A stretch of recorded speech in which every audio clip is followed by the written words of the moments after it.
Sir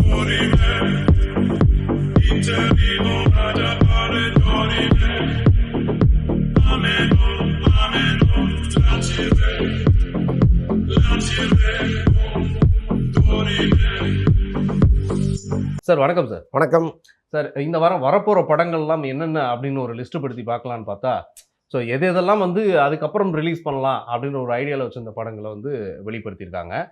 இப்போ இந்த வாரத்துக்குள்ளார நீங்க வந்து ரொம்ப பிரமிச்ச ஒரு படமா என்ன படத்தை நீங்க பார்த்தீங்க?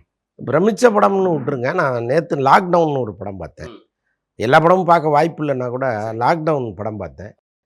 ஆக்சுவலாக வந்து ரொம்ப ஒரு ஒரு பெண் ஒரு இக்கட்டான சூழ்நிலையில் மாட்டிக்கிறா.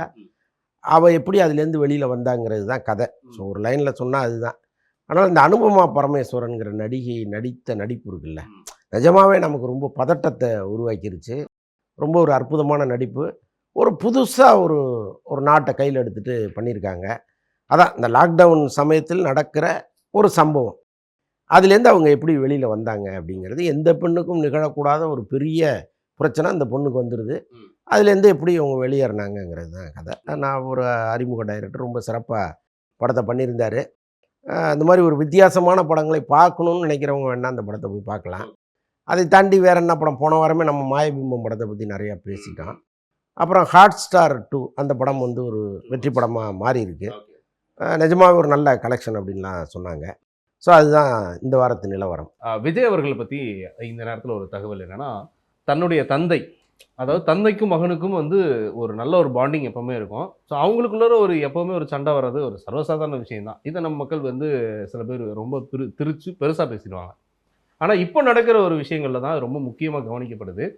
எஸ்இசி சார் வந்து விஜய் அவர்களுக்கு ரொம்ப சப்போர்ட் பண்ணுறாரு. அது வந்து எப்படின்னா, சினிமாவை வச்செல்லாம் இவரெல்லாம் ஒன்றும் பண்ண முடியாது, இதுக்கெல்லாம் பயப்படுறவர் விஜய் கிடையாது அப்படின்ற ஒரு வார்த்தையை வந்து சொல்லியிருக்காரு. ஆனால் என்னதான் இருந்தாலும் தந்தையோட பாசம் ஒன்று இருக்குது. ஆனால் இதை தாண்டி அவர் ஒரு இயக்குனர், இவர் எந்த இடத்துல இருக்கிறாரு அப்படின்றது எல்லாருக்குமே தெரியும். இதோடைய கருத்து வந்து நீங்கள் எப்படி பார்க்குறீங்க? ஆமாம், இப்போ நீங்கள் சொன்ன மாதிரி அவங்களுக்குள்ள ஒரு சின்ன இடைவெளி இருந்துச்சு. அதெல்லாம் இப்போ வந்து அவர் அரசியல் கட்சி ஆரம்பித்த பிறகு மெல்ல மெல்ல அது மாறிடுச்சுன்னு வச்சுங்களேன். இப்போ ஆக்சுவலாக மலேசியாவில் நீங்கள் பார்த்தீங்க, என்னால் அவ்வளோ தூரம் நடந்து வர முடியாதுப்பான்னு அவர் சொன்னோடனே விஜயே ஓடி போய் அவரை கட்டி பிடிச்சதெல்லாம் நம்ம பார்த்தா அவங்களுக்கான இடைவெளிங்கிறது மெல்ல மெல்ல சுருங்கிடுச்சு. முக்கியமாக அந்த கரூர் சம்பவத்துக்கு பிறகு எஸ்எஸ்சி விஜய்கிட்ட ஃபோன் பண்ணி ஒரு ஆறுதலாக பேசி, நானே வந்து கட்சியில் நல்ல முடிவுகள்லாம் உனக்கு எடுக்கிறதுக்கு நான் துணையாக இருக்கேன்பான்லாம் அவர் சொல்லி கொஞ்சம் ஒரு ஆலோசகர் மாதிரி உள்ளே போயிருக்காரு. இப்போ அந்த ஜனநாயகன் குறித்து ஒரு மிகப்பெரிய பிரச்சனை ஒன்று போயிட்டுருக்கு. படம் எப்போ வருங்கிறது இந்த நிமிஷம் வரைக்கும் யாருக்குமே தெரியாமல் இருக்குது. நீதிமன்றம் வந்து மறுபடியும் தனி நீதிபதிக்கிட்ட அந்த வழக்கை தள்ளிட்டாங்க. இப்போ தனி நீதிபதி என்ன சொல்ல போகிறாங்கன்னு தெரியல. இப்போ கேவிஎன் நிறுவனம் வழக்கையே வாபஸ் வாங்கிட்டு சென்சாரோடு நம்ம மோதிடலாம். ஏன்னா இப்போ சென்சார் என்ன சொல்கிறாங்களோ அதை நம்ம கேட்டுடலாம். அங்கே போய் இங்கே போய் அது நாள் கடத்துவதை விட நேரடியாக சென்சார்கிட்ட போயிட்டோம்னா ஒரு குறுகிய நாட்களுக்குள்ளே படத்தை கொண்டு வந்துடலாங்கிற ஒரு பிளானில் இருக்கார். கேவிஎன்னும் சென்னையில் தான் இருக்கார்.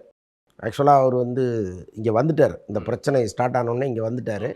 நேற்றுலாம் டிஸ்ட்ரிபியூட்டர்கிட்ட பேசியிருக்காரு. ஸோ இப்படிப்பட்ட சூழ்நிலையில் இவர் வந்து எஸ்சிஎஸ்சி வந்து ஜனநாயகன் படத்தை வச்சுட்டு விஜயை நீங்கள் பணிய வைக்க பார்த்தீங்கன்னா அது நடக்காது, அதுக்கெல்லாம் பணிகிற ஆள் அவர் கிடையாது, இந்த படத்தெல்லாம் ஒரு விஷயமாகவே எடுத்துக்க மாட்டார் அப்படின்னு அவர் சொல்லியிருக்காரு. அது ஓரளவுக்கு உண்மையாக கூட இருக்கலாம். இப்போ ஒரு ஹீரோ கஷ்டப்பட்டு நடிச்சிருக்கிறாரு, அவருடைய படம் வெளியில் வரலையேங்கிற வருத்தம் இருக்கும், ஒரு மிகப்பெரிய வர்த்தகம் முடங்கி போச்சேங்கிற ஒரு கவலையெல்லாம் இருக்கும். ஆனால் எல்லாத்தையும் தாண்டி இதில் என்ன பிரச்சனை அப்படின்னா, ஒரு அரசியல் அழுத்தம் இருக்குங்கிறது அவருக்கும் தெரியும் இல்லையா. அப்போ இந்த படத்துக்காக நம்முடைய கொள்கையை விட்டு ஒரு முடிவை எடுக்கக்கூடாது. படம்ங்கிறது ஒரு 500 கோடி பிரச்சனை. இந்த 500 கோடியை நம்ம வந்து சரி பண்ணுற மாதிரி வேணால் தயாரிப்பாளருக்கு ஏதாவது ஒன்று பண்ணிடலாம். ஒருவேளை படம் முடங்குச்சுன்னா, முடங்குவதற்கு பெரும்பாலும் வாய்ப்பு இல்லை. படம் வந்து முடங்க போகிறதில்ல, காலதாமதம் ஆகுமே தவிர முடங்க போகிறதில்ல. இவங்க நினச்ச நேரத்தில் கொண்டு வர முடியாமல் வேணால் போகலாம். அதை தாண்டி இந்த படத்தை நீங்கள் வந்து ஒரே அடியாக நிறுத்திட முடியாது. அப்போ தயாரிப்பாளர் ஏதோ ஒரு வகையில் பாதிக்கப்பட்டால் கூட பாதிக்கப்பட்டதுக்கு இணையாக நம்ம இன்னொரு படம் கூட நடித்து கொடுத்துடலாம். என்னுடைய கடைசி படம் ஜனநாயகன்னு அவர் சொன்னால் கூட எல்லாமே மாறுதலுக்கு உட்பட்டது தானே. அவர் அவ்வளோ லாஸ் ஆகிருக்காரு, வேறு என்ன செய்ய முடியும், ஒரு படம் நடித்து கொடுத்துட்றேன் அப்படின்னு கூட அவர் திரும்ப நடிக்க வரலாம். ஸோ அதனால் வந்து இதையெல்லாம் கருத்தில் வச்சுட்டு தான் எஸ்சிஎஸ்சி வந்து இந்த ஒரு படத்தை வச்சுட்டு என் பையனை நீங்கள் பணிய வைக்க முடியாதுன்னு சொல்கிறாரு. ஒரு அப்பாவாக அவர் சொல்லுவதும் சரிதான், ஒரு காமன் மேனாக அவர் சொல்லுவதும் சரிதான். Okay okay okay. இது இல்லாமல் அரசியல் பயணம் இப்போ அடுத்து வந்து அவர் போடக்கூடிய ஒரு மாநாடு என்ன மாதிரி இருக்குன்ற எதிர்பார்ப்பும் இன்ன வரை இருந்துட்டு தான் இருக்குது. ஸோ அது எல்லாமே ஒரு ஒரு அரங்கத்துக்குள்ளே இப்போ அடைச்சி வச்சுருக்காங்க. இது வந்து இன்னும் வேறு மாதிரியான சில விஷயங்கள் வந்து தளர்வுகள் கிடைக்கும் வரை, ஏன்னா மற்றவங்களுக்கு அந்த சில தளர்வுகளும் இதனால் தடைப்பட்டிருக்கு அப்படின்ட்டு மற்றவங்க மீட்டிங் போட முடியல. ஸோ இவருடைய விஷயங்களை வந்து எப்போ தளர்வு கொடுப்பாங்கன்றதை எதிர்பார்க்குற மாதிரி போட்டிருக்காங்களே, அது என்ன கருத்து? இல்லை அதெல்லாம் ஒன்றும் கிடையாதுங்க. ஆக்சுவலாக வந்து இப்போ எல்லா கட்சிகளுமே மீட்டிங் போட ஆரம்பிச்சிட்டாங்க. இப்போ திமுக மகளிர் மாநாடுலாம் போட்டாங்க, நம்ம பார்த்தோம். அதனால் பிரச்சனை ஒன்றும் கிடையாது. இவங்க இன்னும் வேகமாக ஓடணும்.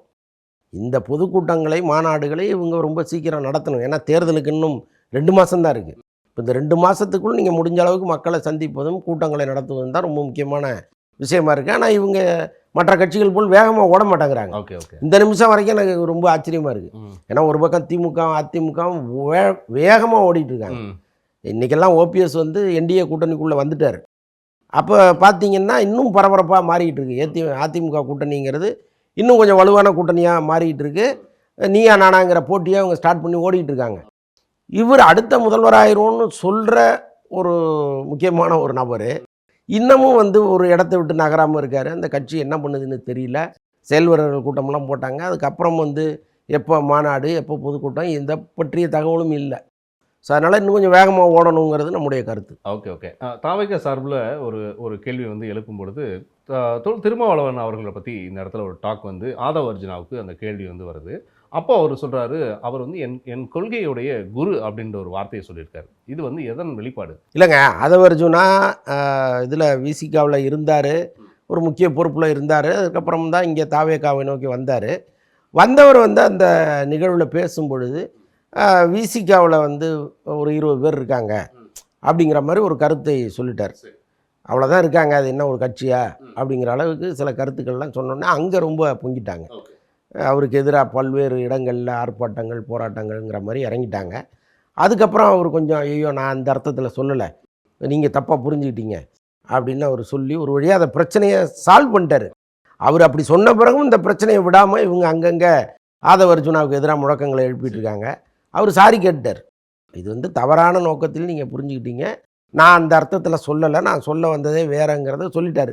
அதற்கப்புறமும் நீங்கள் அவர் சட்டையை பிடிச்சி உழுகிறதுங்கிறது நியாயமற்ற ஒரு செயலாக இருக்குது. பட் அரசியல் தானே, அவங்களுக்கும் ஒரு பேசுகிறதுக்கு ஒரு பொருள் கிடைக்காதான்னு காத்துக்கிட்டு இருந்தாங்க. கரெக்டாக வந்து மாட்டினார். அதை வச்சு ஒரு வாரம் வாழ்வும்ல. ஓகே ஓகே ஓகே, சிறப்பு. ஆமாம். ஸோ இதெல்லாம் ஒரு புறம் இருக்கும்போது திருவண்ணாமலை இப்போ எல்லாம் வந்து பார்த்தீங்கன்னா இந்த மாதம் எல்லாமே ஒரு பக்தர்களுக்கான ஒரு மாதமாகவே எடுத்துக்கலாம். பக்தர்கள், அதாவது மக்கள் எல்லாமே போகும்பொழுது அது பக்தர்கள். ஒரு நடிகை அங்கே போகும்பொழுது ஏற்படக்கூடிய ஒரு பிரச்சனை. பக்தர் இல்லையா?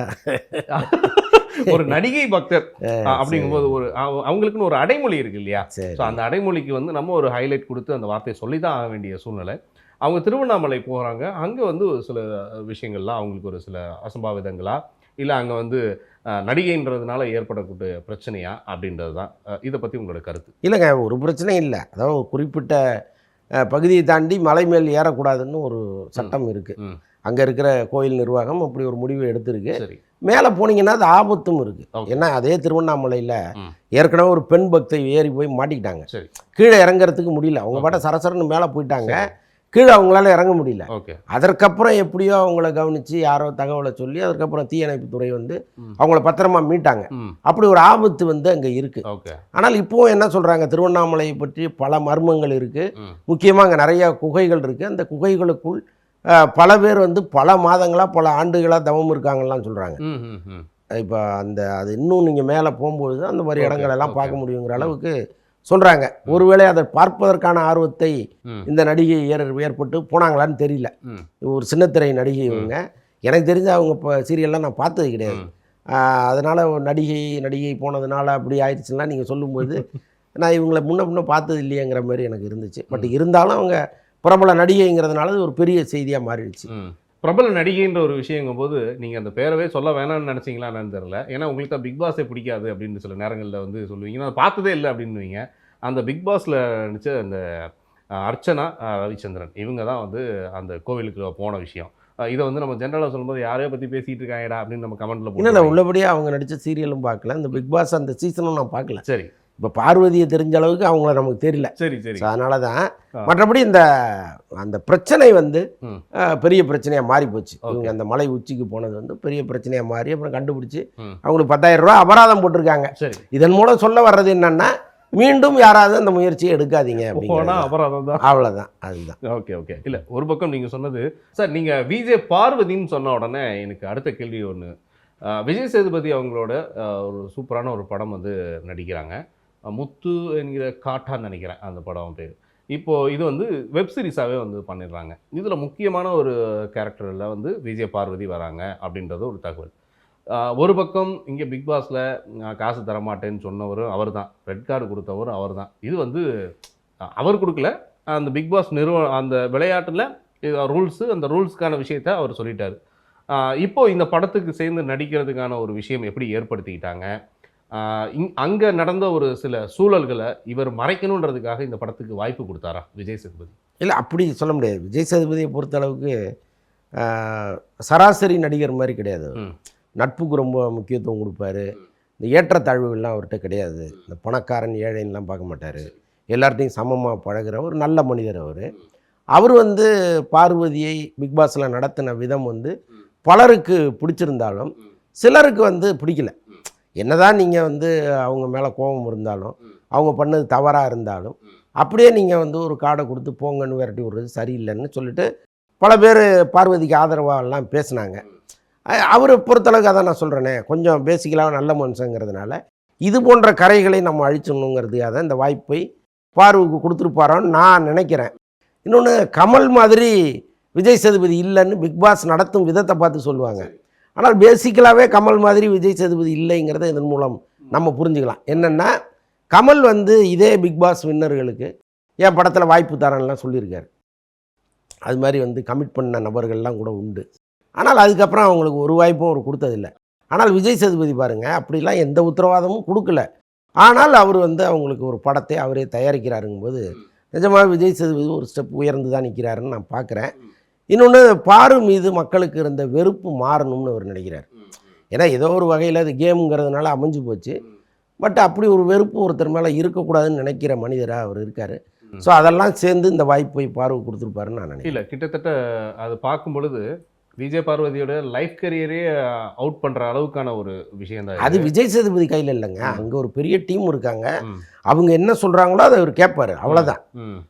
இவர் வந்து எந்த முடிவும் இவர் எடுக்க முடியாது. ஓகே, இவர் ரெட் கார்டு இவரே கொடுக்குறாரு, இவரே திட்டுறாரு அப்படிங்கிறதெல்லாம் கிடையாது. அங்கே அவருக்கு கொடுக்கப்பட்ட ஸ்கிரிப்ட் என்னவோ அதை அவர் செஞ்சுருக்காரு. நிச்சயமா நிச்சயமா. ஏன்னா இது இந்த நிகழ்ச்சியின் மூலமா நிறைய பேருக்கு அது தெரிஞ்சிருக்கும். தெரியாதவங்க எல்லாமே விஜய் சேதுபதி மேலே தான் கோபத்தில் இருப்பாங்க அப்படின்றது எந்த மாற்றுக்கிறது கிடையாது.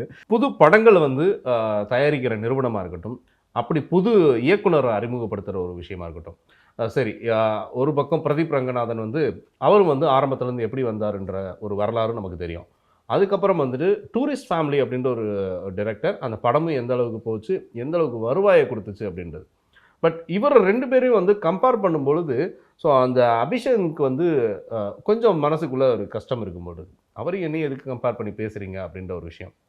பட் இப்போ அவருடைய ஸ்டோரி கூட அந்த லவ் ஸ்டோரி தான். சேம் வந்து பிரதீப் ரங்கநாதனுக்கு அமைச்சதும் அந்த லவ். ஸோ இந்த ரெண்டுக்கும் இடையில ஒரு முடிச்சு போடுற மாதிரி ஒரு சூழல் வந்து நெட்டிசன்கள் வந்து அதை நல்லா வந்து பற்ற வச்சுட்டாங்க. ஸோ இது வெடிக்குமா வெடிக்காதா அப்படின்ற மாதிரி தான் நடந்துகிட்ருக்கு. இதை பற்றி உங்களோட கருத்து? இல்லைங்க, அபிஷன் ஜீவித்த அவர் நடிப்பு அதெல்லாம் பார்த்தீங்கன்னா பிரதீப் ரங்கநாதனோடு கம்பேர் பண்ணவே முடியாது. சரி, பிரதீப் ரங்கநாதன் வந்து இன்றைக்கி இருக்கிற இளைஞர்களுடைய பல்ஸாக மாறிட்டார். பல்சர், பல்ஸு என்ன வேணாலும் நீங்கள் வச்சுக்கிங்க. அப்படி ஒரு நெருக்கமான இடத்தை நோக்கி அவர் நகர்ந்துட்டார். இன்னொன்று, அவருடைய படம் வந்து 100 கோடி ரூபாய்க்கு மேலே வசூல் பண்ணதுனால சொல்கிறாங்க. ஆக்சுவலாக அபிஷன் ஜீவித் படமும் 100 கோடி வசூல் பண்ணிச்சு. அப்போ அவர் 2 பேர் படமுமே 100 கோடியை தாண்டும் பொழுது 2 பேரும் ஒன்று, இன்றைக்கி வளர்ந்து வர நட்சத்திரங்களில் 2 பேரையும் ஒன்றா பார்க்கலாம் அப்படின்லாம் கருத்துக்கள் சோஷியல் மீடியாவில் போகுது. அதுக்கு வந்து இவர் உடன்படலை. அவர் என்ன சொல்கிறாரு, அவருடைய ஸ்டைல் ஆஃப் இதுவே வேறு, நடிப்பே நம்மளுது வேறு. இவர் ஒரு சாஃப்டான நபர், அவர் வந்து ஒரு பிரதீப் ரங்கநாதன் ஒரு அதிரி புதிரியான ஒரு ஆள். இப்போ 2 பேரையும் ஒப்பிடுவதுங்கிறதே சரியாக இருக்காது. Okay okay okay. அவருடைய பாதையில் அவர் நடிக்கிறாரு, என் பாதையில் நான் நடிக்கிறேன், ஒப்பிடாதீங்கன்னு அவர் சொல்கிறாரு. அது ஒரு வகையில் சரிதானே. எப்படி இருந்தாலும் யாரோடைய ஒரு டச் இல்லாமல் இருக்காது. அவங்கள பின்பற்றாமல், ஸோ அவங்களுக்கான அந்த நடிப்பு அப்படின்றது